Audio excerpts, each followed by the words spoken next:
Assalomu alaykum hurmatli televizor ko'ruvchilar. Dunyo Uyg'ur qurultayi to'g'ri televiziyasi kundalik xabarlar programmasiga xush keldinglar. Men Hidoyat Musajon. Hammalarning mush vaqtda xayrlik bo'lsin. Aziz ko'ruvchilar, tuvanda diqqatinglar bugungi xabarlar programmasining tafsilotida bo'lsin.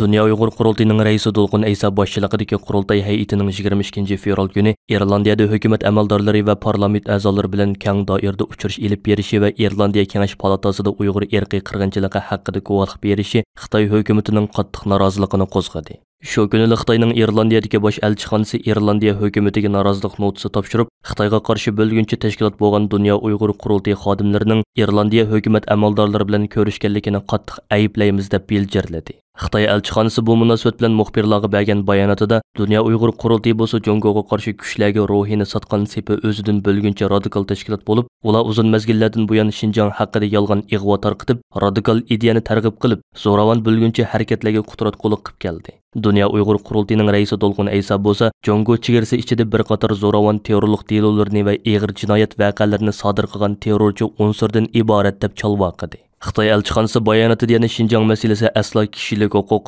milliy va diniy masala emas, balki terrorizmga, bölgünçilikka va radikal islomga qarshi turish masalasidan iborat. Atalmish irqiy qirg'inchilik, madaniyat qirg'inchiligi, majburiy emgak deganlarning hammasi yomon niyatli kishilar tomonidan o'ydirib chiqilgan sepi o'zidan yolg'on gaplar. Biz İrlandiya tarafni Jongoning zimin butunligiga hurmat qilishga, kishilik huquqni bahona qilib Jongoning ichki ishlarga aralashmaslikka chaqiramiz deb bildirildi.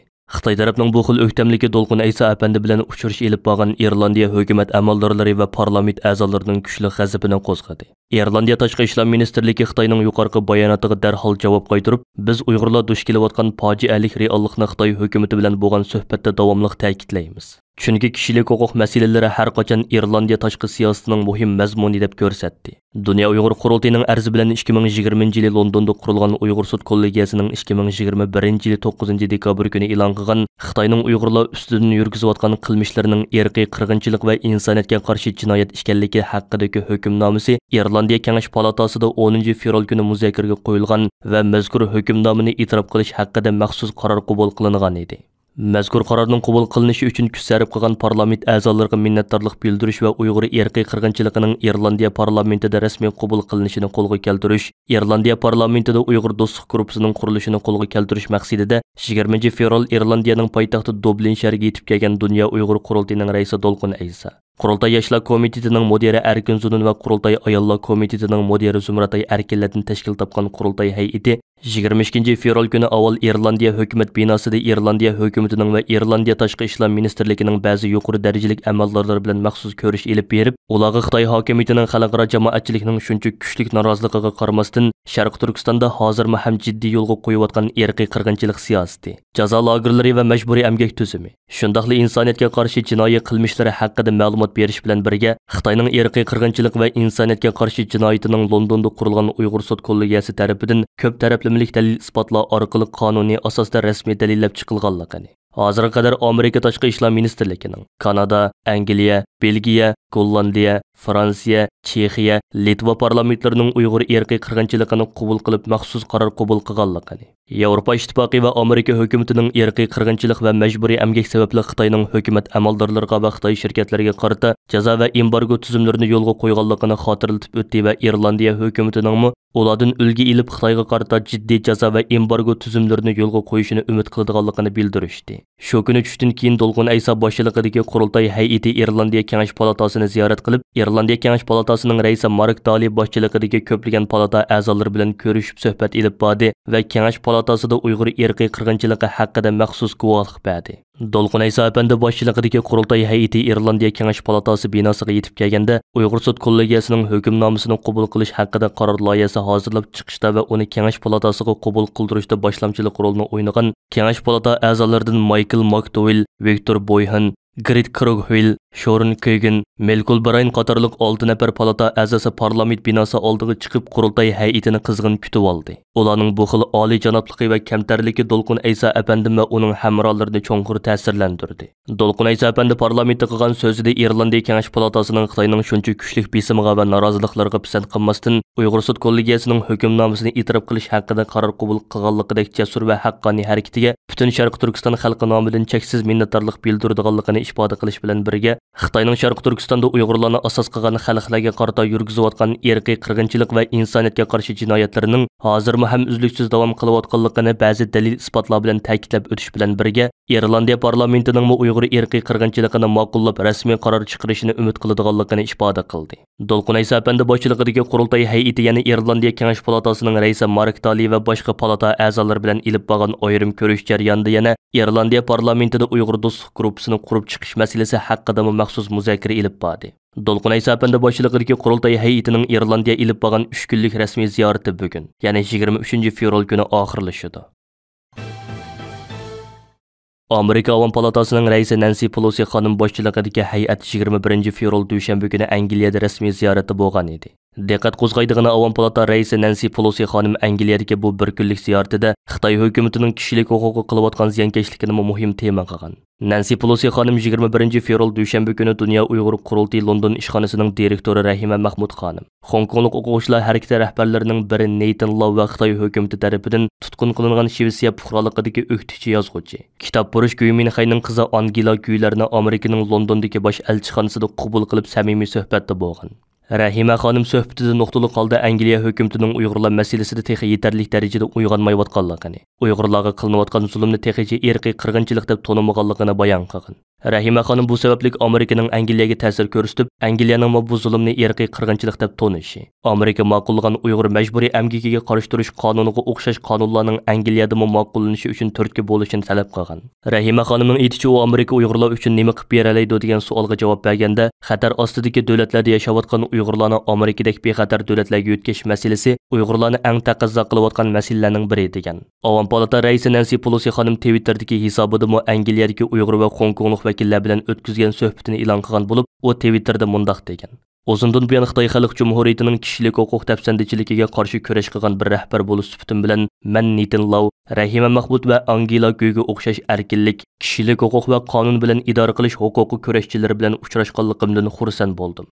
Davlat majlisimizning Xitoydagi kishilik huquq masalasi haqida bergan va'dasi har ikki partiyaga, har ikki palataga o'rtoq bo'lish bilan birga uzun muddatlikdir.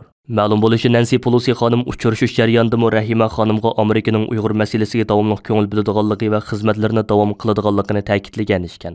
Amerika Avam palata raisi Nancy Pelosi xonimning ishxonasi 22 fevral kuni Nancy Pelosi xonim boshchiligidagi hay'atning Londondagi Amerika bosh elchixonasida Rahima xonim qatorliq kishilik huquq faoliyatchilari bilan o'tkazgan uchrashuv haqida yozma bayonot e'lon qilgan bo'lib, uningda tuvandagilar deyilgan. Vakillar o'mikimiz Xitoyda erkinlik, kishilik huquq va qonun bilan idora qilish uchun kurash qilayotgan botur jangchilar bilan ko'rishish imtiyoziga erishdi. Rahima Mahmud Uyg'ur xalqi uchrayotgan irqiy qirg'inchilik to'g'risida so'z qildi. Angela Guy dadisi Guyminxay va Xitoydagi siyosiy mahbuslar haqida so'z qildi. Nathan Lau Hong Kongda demokratiya va qonun bilan idora qilishning muhimligini ta'kidladi. Bayonotda yana monolar deyilgan: Necha 10 yildan buyon Xitoy hukumati insonlarga qaratilgan kishilik huquq tafsandichiligini rahimsizlarcha kuchaytirdi va tezlatdi. Yaqinqi yillardan buyon Xitoy hukumati yana Hong Kong xalqiga qilgan bir davlat ishki sistemi va'dasini buzdi. Bularning hammasi xalqaro qoidalarga va demokratik qimmatlarga ochiq-oshkora xiloflik qilganlikdir. Davlat majlisimizda Demokratchilar partiyasi va Jumhuriyatchilar partiyasi o'xshashli Xitoy Xalq Jumhuriyatiga bu xo'rliqlarning qabul qilinmaydiganligini va buni darhol to'xtatish kerakligini bildirish uchun tirishyapmiz. Biz shundaqli savdo dunyosi va ittifoqdosh davlatlarimizni biz bilan o'xshash harakat qilishga haydakchilik qilamiz. Nancy Pelosi xonim Amerika siyosat sahnasida Amerika prezidenti va muavin prezidentidan qolsili 3-o'rinda turadigan muhim shaxs bo'lib, u Xitoy hukumatining Uyg'urlarga qilayotgan irqiy qirg'inchiligini ayblish va uni jazolash uchun aktiv harakat qilayotgan arboblarning biri. Uning Angliya parlamenti va hukumati vakillari bilan uchrashish oldida Rahima xonim qatorliqlar bilan uchrashishining ahamiyati yuksak deb qaralmoqda. Rahima xonim buning Angliya hukumatining Uyg'urlar masalasida kelgusida oladigan qarorlari uchun belgilik ta'siri bo'lishi mumkinligini aytdi. Amerika Tashqi ishlar ministrligi qarmog'idagi Dunyoviy jinoiy ishlar adliya ishxonasi 20 fevral kuni o'zlarining Twitter betida uchur yo'llab, Xitoy hukumatining Sharq Turkistondagi qirg'inchilik va insoniyatga qarshi jinoyatlarga javobgar ekanligini yana bir qitim eslatdi. Mazkur ishxonaning qirg'inchilik va insoniyatga qarshi jinoyat masalalarida Amerika Tashqi ishlar ministri hamda uning muavin ministriga bevosita maslahat berishdek rolidan olganda, ularning bu qitimliq bayonotini yana Amerika hukumatining maydonini yana bir qitim ifodadeganligi barobar deb qarashqimi bo'ladi ekan. Mazkur bayonot e'lon qilingandan keyin Twitter va boshqa ijtimoiy taratqularda ko'plab ham bahrlandi. Shundaqla har sohaning qizg'in olqishiga erishdi. Shuning bilan birga ba'zilar bu uchurni yuraklab, bu nihoyatda yaxshi bayonot bo'pti. Bo'lsa endi texmo ko'p amaliy va konkret harakatlar o'ttirg'i chiqsin dedi. Ma'lum bo'lishicha, Amerika hukumati 2021 yil yanvarda dunyoda tunji bo'lib Sharq Turkistondagi siyosiy bostirishni irqiy qirg'inchilik deb e'lon qilgandan buyon Tashqi ishlar ministrligi bu vaqtda bayonotlar e'lon qilgan. Shuningdek, ko'p qitimliq muxbirlarni kutib olish yig'inlari va boshqa o'xshamagan so'rovlarda bu maydonini qayta ifodalab kelgan edi. Bayden hukumati davridimi bu mavqe davom qilgan hamda bir qator jazo tadbirlari ijro qilinib, Sharq Turkistondagi majburiy emgak chetishlik tovarlar importiga cheklama qo'yilgan edi. Amerika hukumatining bu xildagi boshlamchilik roli tufaylidan bir qism Yevropa davlatlarimi Uyg'ur qirg'inchiligi haqida o'xshamagan qarorlarni va jazo tadbirlarini olgan edi. Turkiyadagi ashaddiy Xitoyparast Vatan partiyasining raisi kommunist Doğu Perinçekning arzi bilan Turkiyadagi ma'lum bir sud yaqinda Dunyo Uyg'ur qurultiyining sobiq muavin raisi, Sharq Turkiston madaniyat va hamkorlik jamiyatining raisi, uzun yillik fidokor siyosiy faoliyatchimiz Seyit Tömtürkni 20 oylik qamoq jazosiga hukm qilgan va bu hukmni sirti ijro qilish haqida qaror bergan. Bu munosabat bilan Dunyo Uyg'ur qurultiyi 20 fevral maxsus bayonot e'lon qilib, qurultayning mustabid Xitoy hokimiyatining Turkiyadagi eng asosli hukmatchisi va koni hisoblangan Vatan partiyasining raisi Doğu Perinçekning izchil holdagi haqorat, tuhmat va hujumlarga uchrab kelgan Seyit Tömtürk apandi bilan har zaman hamnafas va hamkorlik ichida ekanligini, qonuniy jihatdan butun kuchi bilan yordam berishga tayyor ekanligini bildirgan. Bu munosabat bilan Vatan partiyasining organ geziti Oydinlik geziti 21 fevral kuni Dunyo Uyg'ur qurultiyining bu vaqtdagi bayonotiga qarshi bosh maqola e'lon qilib, qurultayni Seyit Tömtürk apandiga ega chiqish bilan ayblagan edi. Seyit Tömtürk apandi bu munosabat bilan 22 fevral kuni Erkin Asiya radiosiga qilgan so'zida Doğu Perinçek bilan ikkimiz o'ttirisida sotqa sunilgan 7-8 arz bor. Bular davomlashyotadi. Bu odam bizni mushundoq qilib qo'rqitmoqchi bo'lyotadi. Bundaq qilib meni Sharq Turkiston davosidan voz kechgizmaydi deb ko'rsatdi. Doğu Perinçek va Oydinlik geziti Xitoyning qirg'inchilik siyosatiga qarshi faoliyat olib berayotgan butun kishilik huquq faoliyatchilariga, Dunyo Uyg'ur qurultiyi boshida barliq Sharq Turkiston ommaviy tashkilotlariga har xil bo'htonlarni choplab kelmoqda. Vatan partiyasining raisi Doğu Perinçek 2021 yili 1-oyning 27 kuni İYİ partiyasining parlamentda o'tkazilgan yig'inida jazo lagerlarining va Xitoy hukumati tarafidan qamoqqa hukm qilingan ota-onasini anglatgan Nursimon Abdurishidimi terrorlik tashkilotining a'zosi deb qaralgan edi. Dunyo Uyg'ur qurultiyining raisi Dolqun Aysa apandi bu vaqtda qilgan so'zida Doğu Perinçekning uzun yillardan buyon Xitoy kompartiyasining Turkiyadagi vakilida Xitoy uchun ishlab kelayotganligini, 9 davlat va tarafsiz Uyg'ur sud kollegiyasi Xitoyning Uyg'urlarga ilib berayotgan siyosatini irqiy qirg'inchilik, insoniyatga qarshi jinoyat deb bekitgan bugungi kunda qurultayning sobiq muavin raisi Seyit Tömtürkni sudga berish orqali da'voyimizga zarba berishga tirishayotganligini, buningda muvaffaqiyat qozonolmaydiganligini ta'kidladi. Seyit Tömtürk apandimning Turkiyadagi advokati İlyas Doğan apandi bu vaqtda matbuotlarga qilgan so'zida, agar Seyit Tömtürk apandi yuqori sudga arz sunsa, bu hukmni bekor qilg'ili bo'ladiganligini bayon qildi. Uyg'ur qirg'inchiligiga oid tafsilotlar xalqaro axborot vositalari tarafidan keng xabar qilinayotgan. Amerika boshida ba'zi demokratiya bilan boshqarilayotgan davlat va parlamentlar Xitoyning Uyg'ur irqiy qirg'inchiligiga ilib berayotganligini qabul qilgan. Dunyo Uyg'ur qurultiyi vaqfisi Turkiyada qurilib faoliyatlarini kuchaytirayotgan bugungi kunda Doğu Perinçek va uning axborot vositalarining Uyg'ur faoliyatchilari va siyosatchilariga hujum qilishini kuchaytirishi Uyg'urlarni va Uyg'urlarga hissdoshlik qilayotganlarni qattiq g'azablantirmoqda. Uzundan buyon chet ellardagi savdo va tijorat faoliyatlarida cho'ng bir cheklamaga uchrab boqmagan Amerika savdogarlari Xitoy bilan bo'ladigan savdo muomalasida zo'r o'zgarishga duch kelish oldida turmoqda ekan. Siyosat gazetining 20 fevraldagi obzor maqolasida ko'rsatilishicha, Oqsaroy navbatda Amerika bilan Xitoy iqtisod urushi bosqichiga kirdi deb qaramoqda. Obzorda aytilishicha, Amerika Davlat Majlisi Amerika savdo sohasining Xitoy tavasidagi mablag' silish faoliyatlarini nazorat qilish, Amerika davlat bexatarligiga ziyon silish ehtimoli bo'lgan turlarni ma'ni qilish masalasini jiddiy o'ylashmoqda ekan.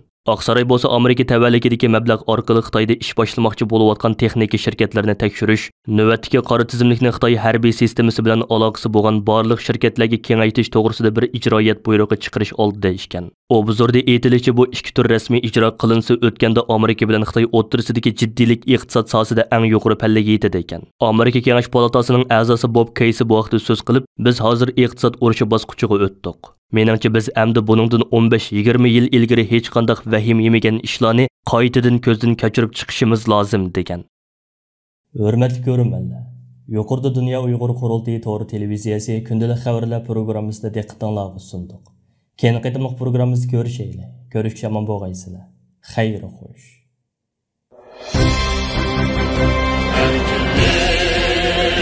Yolda sudek aktı bizning qinimiz sen uchun ey yurtimiz